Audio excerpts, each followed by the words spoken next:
বলিউড অভিনেত্রী অঞ্জলি দীনেশ আনন্দ ভয়াবহ অভিজ্ঞতা প্রকাশ্যে আনলেন। বাবার মৃত্যুর পর নৃত্যগুরু সুযোগ নেওয়ার চেষ্টা করেছিলেন।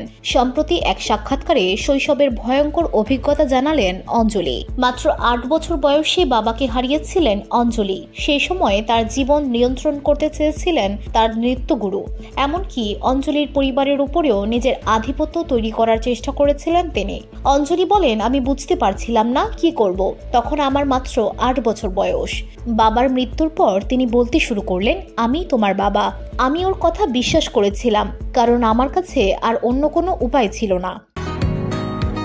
বসুন্ধরা, উত্তরা, বনশ্রী, কুড়িল ও বাড্ডা সহ রাজধানীর বিভিন্ন স্থানে অভিজাত ও অত্যাধুনিক মানের ফ্ল্যাট কেনার এক নির্ভরযোগ্য প্রতিষ্ঠান প্লেজেন্ট প্রপার্টিজ লিমিটেড। তাই আপনার স্বপ্নের আবাসনের জন্য আজই যোগাযোগ করুন। Pleasant Properties Limited, where destiny matches eventually.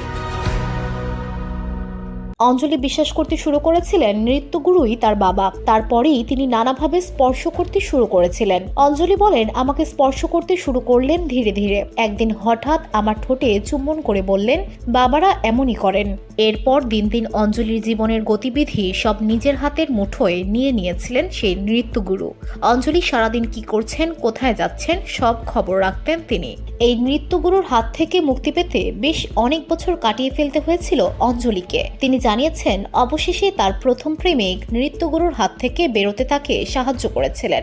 Rocky और রানী কি প্রেম কাহিনী সিনেমায় অভিনেতা রণবীর সিং এর বোনের চরিত্রে দেখা গিয়েছিল অঞ্জলিকে। তারপর ডব্বা কার্টেল ও 2.5 কিলো প্রেমের মতো সিনেমায় অভিনয় করেছেন তিনি। VOD Bangla news desk.